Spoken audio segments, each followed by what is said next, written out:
মাঝে মানুষ হয়ে জন্মগ্রহণ করে আমাদের তাঁর সুরে সুরে জড়িয়ে রাখতে চেয়েছিলেন তা আমরা বুঝতে চাইনি। আমরা আকাশে বাতাসে ভেসে বেড়ানো এক অলীক সুরস্রষ্টার ও তাঁর সুরের পিছনে ছুটে বেরিয়েছি। অসুরদের জন্ম ও বৃদ্ধি আর তাদের কার্যকলাপ সুরের জগতে ভাসতে থাকা আমাদের জ্ঞান ও বোধের ঘর এমনই ভোঁতা করে দিয়েছিল, এমনই ভোঁতা হয়ে গিয়েছিল যে আমরা আগাম বুঝতে ব্যর্থ হয়েছিলাম। আমরা মানুষ হলেও আমরা আমাদের মান অর্থাৎ অস্তিত্বের হুঁশ হারিয়ে ফেলেছিলাম। অনেক আগেই তা আমাদের হারিয়ে গিয়েছিল। অসুররাও যে মরণের সুরে বাঁধা পড়েছে ও প্রজন্মের পর প্রজন্ম বাঁধা পড়ছে সেদিকে ভেবে দেখিনি।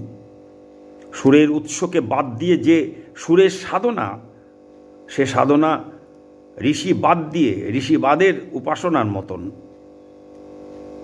সেটা আমরা বুঝিনি।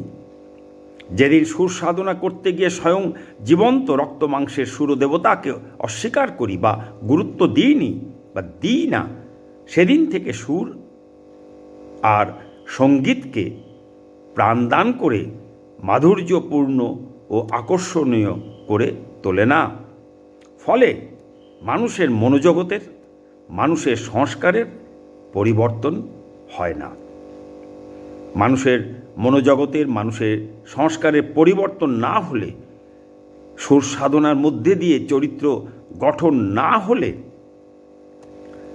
জীবন আলোময়, রূপময়, মধুময় ও রসময় না হলে, সঙ্গীত সংস্কৃতি চর্চার মাধ্যমে মানবজাতির সত্তাকে জাগানো যায় না, মনুষ্যত্বের জাগরণ হয় না। জীবন্ত ঈশ্বরে, রসুলে বা গডে সমর্পিত প্রাণ প্রভুর সুরে সুরে জড়িয়ে সুর সাধনার মধ্যে দিয়ে সম্প্রীতি ও সৌহার্দ্যের সমাজ গড়ে তোলে।